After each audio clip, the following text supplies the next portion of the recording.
Welcome to another NBA film session here on the Basketball Zone YouTube channel. I'm your host, Leo Bias. Today we're focusing on Chris Duarte from the Indiana Pacers.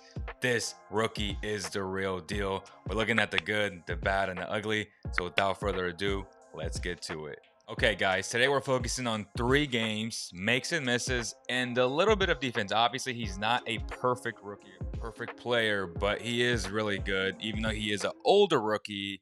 So let's look at this first play here against the Clippers. He comes off the bench here in this game, a dribble handoff here, and a great hesitation that gets Eric Bledsoe off balance, which then leads to a nice jump stop and straight with his left hand for the finish. That's a special play, guys. Just look at this again, right?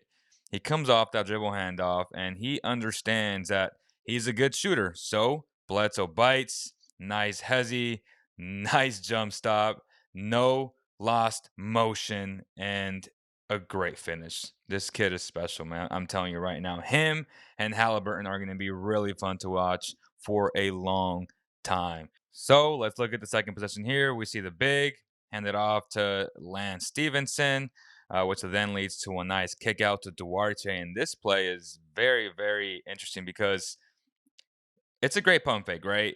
And this just shows how much skill and talent these NBA guys have because this could have easily been a block shot, right? Like if you slow it down, look how close that was, right? And so props for good defense, right?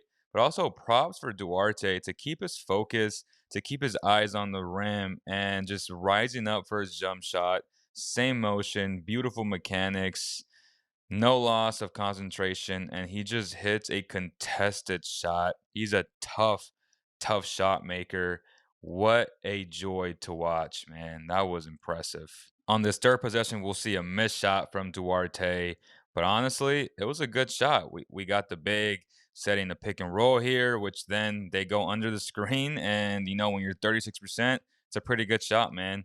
He just missed it. It's a make or miss league, right? On this fourth possession here, we see a kick out to Duarte again. He kicks it into Sabonis, now a Sacramento King. Bonus always looking for his teammates. Nice pass here. There's nothing there. They kick it back out, and he moves. He relocates for that shot.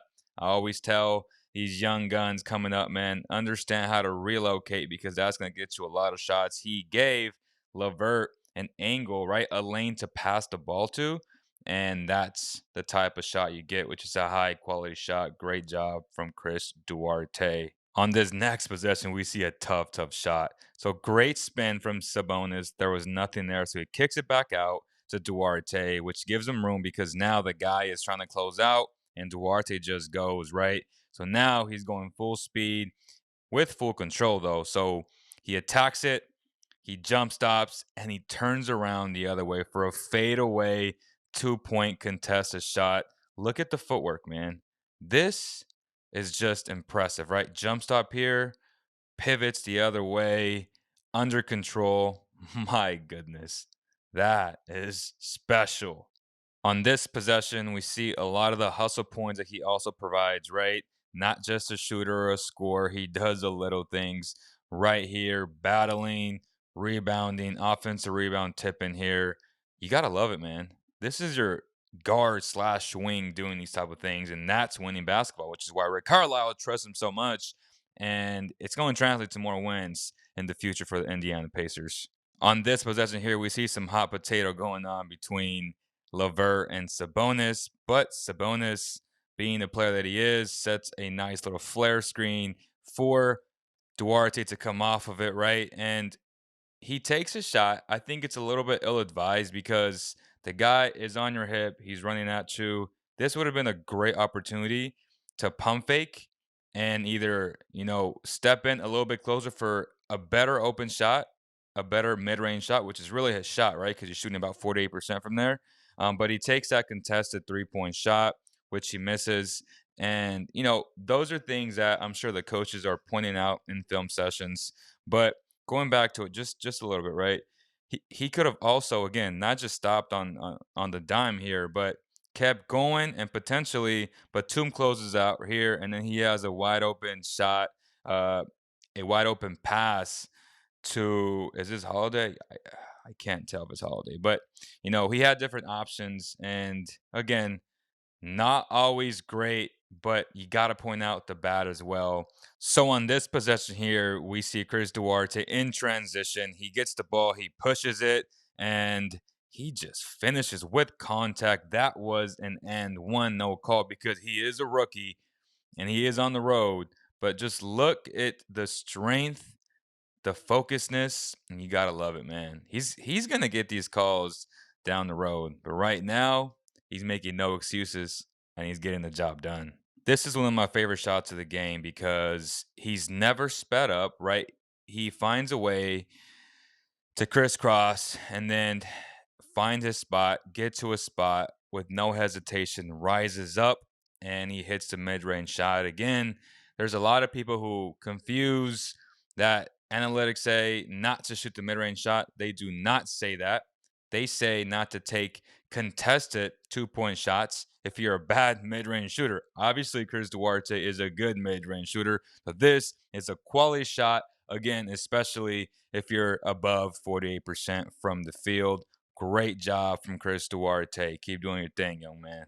Once again, here in transition, pushing the ball and just stopping on the dime, finding his spot and just rising. I wish more kids would do that as opposed to just stopping for a 3-point shot, making it more difficult than it really should be, and just finding your rhythm and just getting that jump shot up and making it, man.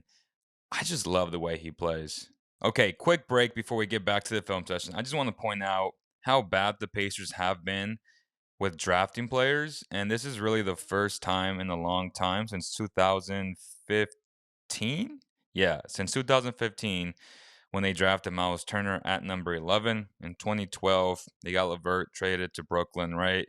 And we got Niang, who's playing a nice role for the Sixers now. But think about this: in 17, TJ Leaf busts. Aaron Holiday, no disrespect, he's a good player, but not to the level of a Miles Turner or a Chris Duarte. And then in 2019, Goga going number 18. Uh, you know, boo, right? And then, Cassius Stanley, again, no disrespect to him, second round pick, but they could have done better there. And then again, 2021, finally, Chris Duarte, good job from the Pacers, finally selecting a good player. Since we're already here, so far in 50 games, 38 games started, right? 28.7 minutes played. He's taking 11 and a half field goal attempts per game, hitting 5, which is 43% overall. He's taking almost 5 threes a game, hitting almost 2. That is 36.4%. And then he's taking almost 7 2-point attempts per game, making it 48%. So good stuff there from Duarte. Not just that, so almost 80% from the free throw line there.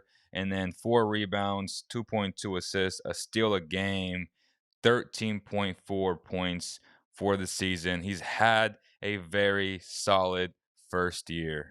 On this possession, we see one of those ill-advised 3-point shots.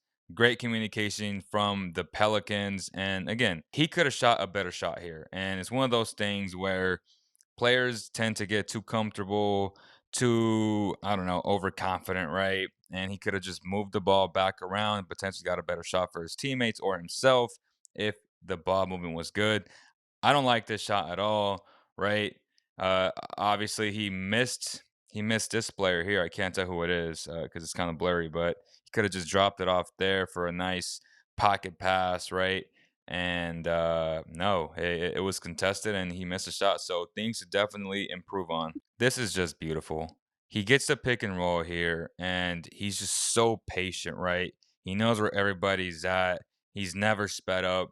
He bumps his defender, which creates room, and he gets to a spot. That is patience at its finest. Great shot from Chris Duarte, man.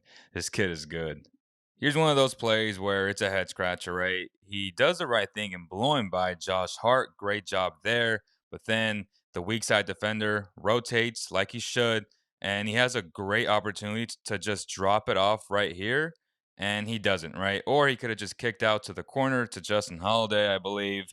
And he doesn't. He gets batted. And again, it's one of those things where he needs to understand that when he does attack, he has other options, right? It's not like an end all be all. He needs to be better in this area of his game. Here we go again with another contested 3-point shot. If he stops doing these types of things, his 36% will easily be 40% because his jump shot is smooth. But it's understanding that he could have just swing the ball back, right, and gotten a better shot for his teammates or for himself if they had continued to pass the ball. Very contested there by Alexander, and it's just not a good shot. Let's move on to a game where a national audience got to see how good this kid really is, man. Against Kaminga here, just complete patience, right? He gets to a spot, not rattled at all that Kaminga is bigger than him, stronger than him, faster than him. It doesn't matter when you have this type of jump shot, this type of smoothness to your game, and that type of patience. That's the type of result that you're going to get. Love, love, love this second possession again. He understands that he has Steph Curry on him, right? Dribble handoff here, and he understands that Looney is not a great shot blocker and that he has Steph Curry on his hip. It's an easy blow by, drive by. He finishes with his left. He's really good at this, man. Like, he is a scorer. Gotta love it, man. Makes me super excited seeing this. On this possession here, we see why he has such great upside to be one of the better scorers in the NBA. Yeah, I said it.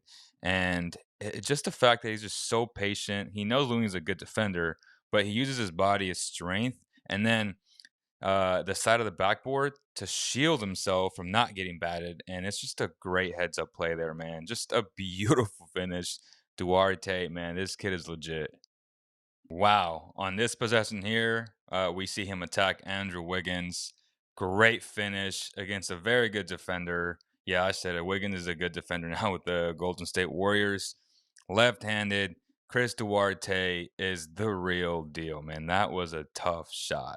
Wow, wow, wow. What a special play from a potential special score all over Kaminga. Where you at? Snatch him, snatch his heart, snatch his life. What a shot from beyond the arc. Gosh, diggity. Look at this. Where are you going, young man? Oh, oh my God. That was just disgusting. Wow.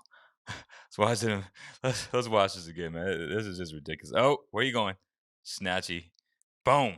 Once again, we see here him going left, attacking the bigger man, the slower man on the switch, blowing by him, using his strength, his patience, having him on his hip, and just finishing with contact. That was an and one, but it's all good.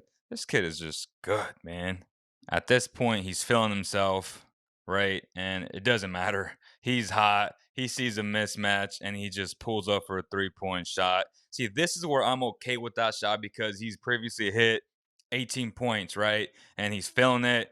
This is where that contest is just a good shot. If this possession doesn't get you excited, doing this over Klay Thompson, doing this over the entire team pretty much, man.